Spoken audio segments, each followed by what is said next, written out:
ఇప్పుడే జీ5 app download చేయండి. చూడండి మీ ఫేవరెట్ టీవీ షోస్ ఎప్పుడైనా ఎక్కడైనా.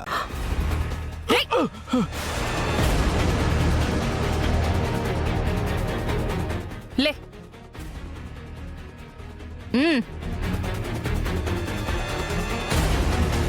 మీరెవరో నాకు తెలీదు, నేనెవరో కూడా మీకు తెలీదు. కానీ లీలాకృష్ణ గారు మీకు బాగా తెలుసు. అలాగే మీకు కూడా ఆయన బాగా తెలుసు. ఆ రోజు వనభోజనాల్లో మీరాయన్ని కలవడం, ఆయన మీ పీక పట్టుకుని చంపాలని చూడ్డం నా కళ్ళారా చూశాను.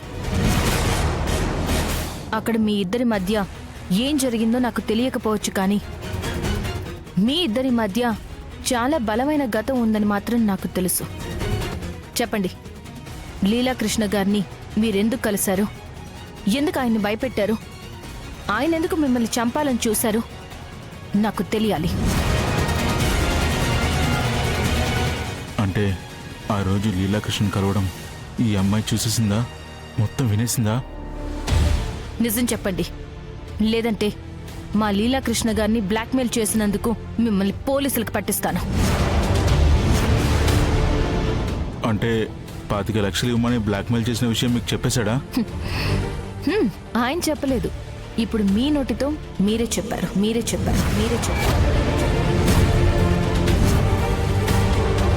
25 లక్షలు ఇవ్వమని బ్లాక్మెయిల్ చేశారంటే లీలాకృష్ణ గారి గురించి మీకు చాలా నిజాలు తెలుసుంటాయి. అవేంటో చెప్పండి. నేను బ్లాక్మెయిల్ చేయడం ఏంటమ్మా? ఊరికే తమాషాగా అన్నాను.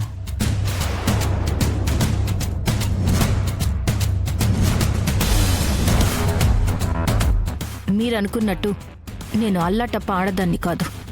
నా గురించి మీకు పూర్తిగా తెలీదు. మీకన్నా చాలా తెలివైన దాన్ని. నిజం చెప్తే మీకే మంచిది.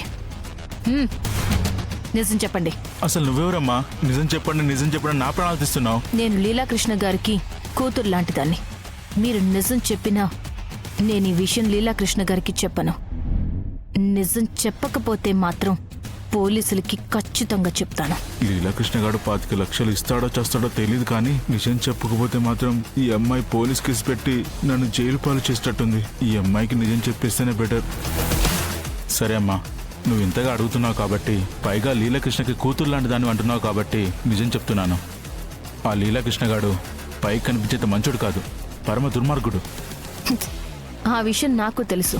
ఆయన ఏం చేశారో అది చెప్పండి చాలు. వాడు పెళ్లికి ముందే ఒక అమ్మాయిని తల్లిని చేసి ఆ అమ్మాయి గర్భవతి అయితే వదిలేసి పారిపోయాడు.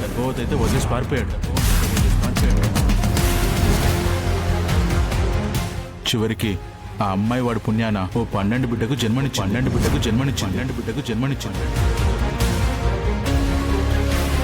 కానీ ఆ దుర్మార్గుడు తను తప్పు చేసిన విషయం తన అత్తగారి కుటుంబ సభ్యులకు ఎక్కడ తెలిసిపోతుందన్న భయంతో ఆ అమ్మాయిని నిర్దాక్షిణ్యంగా మర్డర్ చేయించాడు.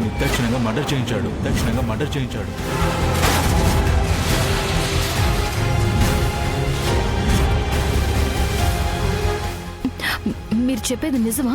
అవునమ్మా. పాపం వాడు మోసం చేసిన అమ్మాయి చచ్చి ఏ లోకంలో ఉందో తెలియదు, కానీ ఆవిడకు పుట్టిన బిడ్డ మాత్రం ఒకరి దగ్గర క్షేమంగా పెరుగుతుంది.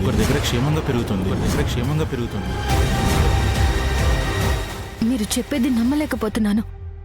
మా లీలాకృష్ణ గారు ఒక అమ్మాయిని పెళ్లికి ముందు తల్లిని చేసి ఆవిడ చావుకి కారణమయ్యారా? అవునమ్మా. వాడు రాక్షసుడు. వాడు బ్రతకడం కోసం ఎంతమందినైనా పొట్టను పెట్టుకుంటాడు. అందుకే వాడిని బ్లాక్మెయిల్ చేశాను. అలా చేయడం తప్ప నాకు కూడా తెలుసు, కానీ నేనున్న పరిస్థితుల్లో తప్పలేదు. సరేనండి, ఇంతకీ మా లీలాకృష్ణ గారికి పుట్టిన అమ్మాయి ఎక్కడుంది? ఎవరి దగ్గరుంది?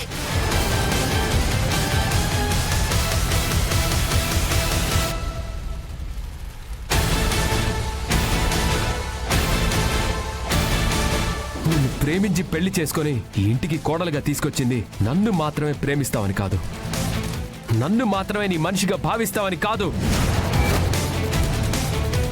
రే వదిలేరా.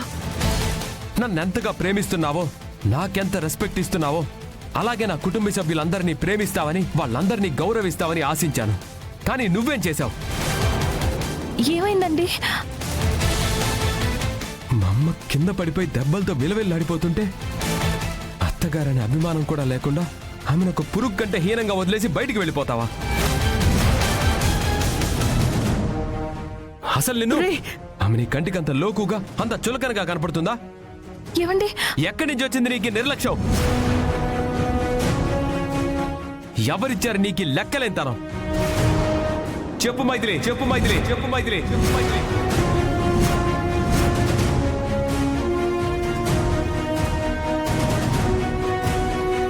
వదిలేరా. ఏమైందమ్మా? సుహాసిని వదిన కింద పడిపోయింది. పడిపోతే ఇంత హ్యాపీగా ఉంటానా? అంటే శుభప్రద అమ్మ చెప్పింది నిజమేనా? అత్తయ్య గారు కింద పడి దెబ్బలు తగిలాయా? మరి ఆవిడెందుకు నాతో అబద్ధం చెప్పింది? ఎందుకు తను ఏ దెబ్బలు తగలలేదు అని చెప్పింది? అర్థమైంది, విషయం పూర్తిగా అర్థమైంది. ఉత్తమ్ గారు పూర్తిగా అపార్థం చేసుకోవాలని, ఇద్దరి మధ్య గొడవలు పెట్టి దూరం చెయ్యాలని అత్తయ్య గారు త్రిష ప్లాన్ చేసినట్టున్నారు. ఎట్టి పరిస్థితుల్లోనూ వీళ్ళకి అవకాశం ఇవ్వకూడదు. అడుగుతుంటే మాట్లాడవేంటి మైథిలి? అసలు నువ్వు ఇంటి కోడలువేనా? హ? అత్తగారనే కనీస బాధ్యత ఉందా? నీకు మా అమ్మంటే అసలు లెక్కలేదు. అభిమానం అంతకంటే లేదు. మన పెళ్ళైనప్పటి నుంచి ఇప్పటిదాకా నీ పుట్టింటి వాళ్ళకి ఏ ప్రాబ్లమ్స్ ఉన్నా నేను అల్లున్నైనా సరే కొడుకులా ముందుండి వాళ్ళకి అండగా నిలబడ్డాను.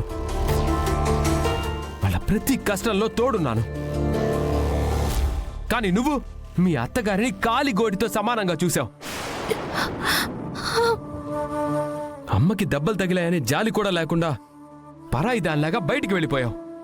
ఏమండి, నిన్ను నేను ప్రేమించి పెళ్లి చేసుకున్నాను. నీకోసమే వాళ్ళతో గొడవపడి మరీ నీ పక్కన నిలబడి తప్పు చేశాను మైథిలి.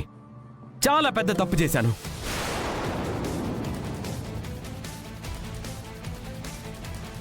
నువ్విలా ప్రవర్తిస్తావని అస్సలు ఊహించలేదు. ఏమండి, నన్ను క్షమించండి. గుళ్ళో పోయిన హారాన్ని పట్టుకోవాలి అన్న కంగారులో పోలీస్ కేసు పెడదామని బయటికి వెళ్ళాను. అంతే తప్ప అత్తయ్య గారి మీద అభిమానం లేకను మిమ్మల్ని చులకనగా చూడాలని మాత్రం కాదండి. చాలా ఆపు నీ నక్క వినయాలు. కడుపులో లేనిది కౌగిలించుకుంటే వస్తుందా అని నీ మనసులో నా మీద అభిమానం లేనప్పుడు నా కాలు విరిగితే ఏంటి, నేను చస్తే నీకేంటి? అత్తయ్య, అమ్మా, అత్తయ్య ప్లీజ్ దయచేసి అలా మాట్లాడకండి. నేను కావాలని వెళ్ళలేదు. 3 రోజులు ఆహారం తెచ్చి మీకు ఇవ్వకపోతే నేనే దొంగతనం ఒప్పుకోవాల్సి వస్తుందన్న భయంతోనే పోలీస్ కేసు పెట్టాలన్న కంగారులో వెళ్ళాను తప్ప మీ మీద అభిమానం లేక మాత్రం కాదు. నిజంగా నా వల్ల తప్పు జరుగుంటే అందరి ముందు మీకు క్షమాపణ చెప్తాను. దయచేసి నన్ను క్షమించండి. జీ5 యాప్ డౌన్లోడ్ చేసి అన్ని ఎపిసోడ్స్ పూర్తి ఉచితంగా చూడండి.